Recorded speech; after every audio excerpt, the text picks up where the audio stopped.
फिर पुलिस और अपराधियों के बीच आमना सामना हुआ, दोनों में मुठभेड़ हुआ और एक एनकाउंटर किया गया। बता दें आपको कि बिहार में ऑपरेशन लंगड़ा चलाया जा रहा है, जिसके अंदर बिहार सरकार ने पुलिस को फ्री हैंड कर दिया है और कहा है कि अगर अपराधी गोली चलाएगा तो गोली खाएगा भी, जिसके तहत जो है लगातार बिहार में एनकाउंटर पर एनकाउंटर किए जा रहे हैं। बता दें आपको कि इससे पहले भी बिहार में जब से सम्राट चौधरी के नेतृत्व वाली सरकार बनी है 11 एनकाउंटर किए जा चुके हैं और ऐसे में आज फिर बड़ी खबर मिली है कि पटना के मसौढ़ी में एक बार से फिर पुलिस प्रशासन ने एक एनकाउंटर किया है और यह पूरा एनकाउंटर जो है 27 लाख रुपए के लूट कांड से जुड़ा हुआ है, जिसके बाद से पुलिस को सूचना मिलती है और पुलिस जो है मौके पर पहुंचकर अपराधियों को पकड़ती है। इस दौरान अपराधी ने पुलिस पर गोली चलानी शुरू कर दी, जिसके बाद से पुलिस ने अपने बचाव पक्ष में अपराधियों पर गोली चलाई, जिसमें एक गोली अपराधी के पैर में लगती है, जिसके बाद से वह वहीं घायल हो जाता है, जिसके बाद से उसे अस्पताल में भर्ती कराया गया है और एक अपराधी को पुलिस ने अपने हिरासत में ले लिया है। बता दें आपको कि यह पूरा मामला जो है लूटकांड मामले से जुड़ा हुआ है, जिसको लेकर पुलिस ने एनकाउंटर कर दिया है।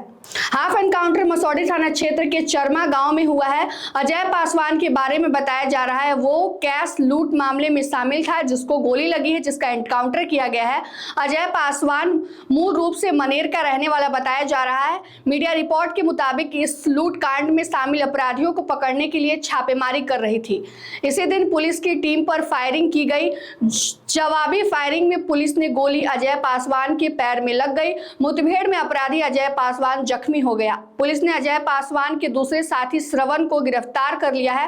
कहा जा रहा है कि अजय पासवान और उसका साथी 10 दिन पहले कैश वैन से 27 लाख लूट मामले में शामिल था। इस मामले में पुलिस का एक अन्य आरोपी का पहले से ही हाफ एनकाउंटर कर चुकी है। बता दें आपको कि इससे पहले 19 मई को पटना पुलिस ने एक अपराधी नीतीश कुमार को मुठभेड़ के दौरान घायल कर दिया था। नीतीश कुमार कुछ दिनों पहले गोपालपुर थाना क्षेत्र के मर्चा रोड में कैश वैन से 27 लाख रुपए लूट के मामले में आरोपी था। उस वक्त पटना के एसएसपी कार्तिकेय शर्मा ने बताया था कि कैश वैन लूट कांड में सिटी ईस्ट की अध्यक्षता में एक टीम बनाई गई थी। इस टीम ने जब अपनी सूचना के आधार पर छापेमारी की, तब मोटरसाइकिल से जा रहे नीतीश कुमार ने पुलिस पर गोली चलाई थी, जिसके बाद मोर्चा संभालते हुए पुलिस ने उसे गोली मारकर जख्मी कर दिया था। बता दें आपको कि लगातार बिहार में ऑपरेशन लंगड़ा चलाया जा रहा है, जिसके तहत जो है अपराधियों को एनकाउंटर किया जा रहा है और ऐसे में आज फिर पटना से बड़ी खबर निकलकर सामने आई है, जिसमें एक बार फिर पटना के मसौढ़ी में जो है एनकाउंटर किया गया है। पुलिस और अपराधियों के बीच में मुठभेड़ हुई। बता दें आपको कि पुलिस को इस पूरी घटना की, पूरी वारदात के मामले में पहले से ही सूचना मिल गई थी, जिसके बाद से जब अपराधी वारदात को अंजाम देने वाले थे उससे पहले ही पुलिस वहां पहुंच जाती है, जिसके बाद से अपराधी ने पुलिस पर फायरिंग करनी शुरू कर दी और पुलिस ने अपने बचाव करते हुए जो है अपराधी पर गोली चलाई, जिसमें जो है एक अपराधी का हाफ एनकाउंटर किया गया है, जो अभी घायल अवस्था में होने के बाद उसको अस्पताल पहुंचाया गया है। क्या कुछ कहा है पुलिस प्रशासन ने इस पूरे एनकाउंटर को लेकर, आप सुन लीजिए। तो बताना चाहूँगा कि यहाँ मसौढ़ी थाना अंतर्गत आज सुबह कुछ अपराधियों से मुठभेड़ हुई है। मामला करीब सुबह की 4:20 का है। पहले से इंटेल था कि 2 अपराधकर्मी जो पहले 20 से भी अधिक मामले में डकैती, लूट, आर्म्स एक्ट वगैरह में अपराधी रहे हैं और इंटर स्टेट क्रिमिनल रहे हैं। इनका आपराधिक इतिहास बिहार का भी है, झारखंड का भी है और भी आपराधिक इतिहास हो सकते हैं, जो हम पता लगाने का प्रयास कर रहे हैं। इंटेल था कि ये मसौढ़ी एरिया में सोने चांदी की दुकान में इनका लूट का प्लान है। इनकी पहले से पुलिस लगी हुई थी। पुलिस को इनपुट मिली कि इस रास्ते से अभी रात को गुजर सकते हैं कोई, इनका प्लानिंग था आज लूट वगैरह करने का। इसी बीच में जब पुलिस की गाड़ी आते इन्होंने देखा तो इन्होंने पुलिस पे फायरिंग शुरू कर दी। इनके द्वारा 2 राउंड फायरिंग की गई। उसमें से एक गोली पुलिस की गाड़ी पर भी लगी है। एफएसएल की टीम के द्वारा पूरा जांच किया गया है। जवाबी कार्रवाई करते हुए पुलिस की ओर से भी 1 राउंड फायरिंग की गई, तो एक अपराधकर्मी के पैर में गोली लगी है। जो 2 अपराधकर्मी आज गिरफ्तार हुए हैं उनका नाम इस प्रकार है। पहला अजय पासवान और दूसरा अजय यादव। अजय पासवान के पैर में गोली लगी है और अजय यादव को गिरफ्तार किया गया है। दोनों ही अभी पुलिस सुरक्षा में है।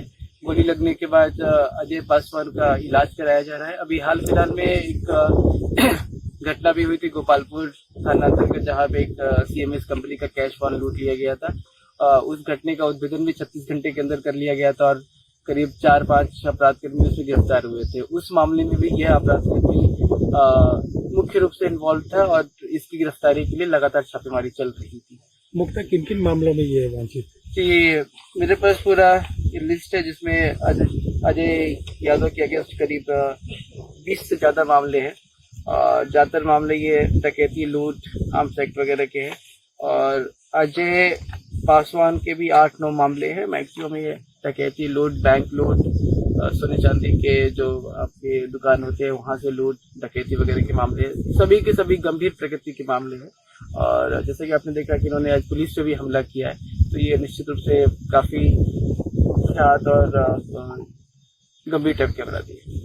अपराधी के पास से क्या क्या बरामद हुआ सर? जी, अपराधी के पास से एक पिस्टल बरामद हुआ, एक देसी कट्टा बरामद हुआ है, 2 राउंड जिंदा कारतूस बरामद हुआ है पिस्टल का, 2 राउंड जिंदा कारतूस बरामद हुआ है, 2 आपको खोखा बरामद हुआ है। कितना दिन काउंटर किया गया था? सुबह के 4:20 के आसपास। अपराधी रहने वाला क्या है? जी, अपराधी रहने। तो सुना आपने किस प्रकार जो है पुलिस प्रशासन बता रही है कि बिहार में अब कोई भी अपराध जो है, अपराधी अगर अपराध करेगा तो बचेगा नहीं और इस पूरे मामले के बारे में जानकारी दे रहे हैं।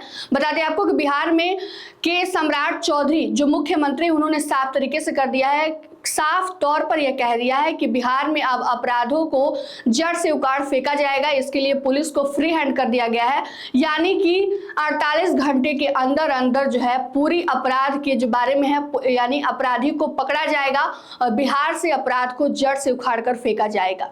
फिलहाल की इस खबर में इतना ही। तमाम अपडेट के लिए जुड़े रहिए हमसे और देखते रहिए मगही न्यूज। धन्यवाद।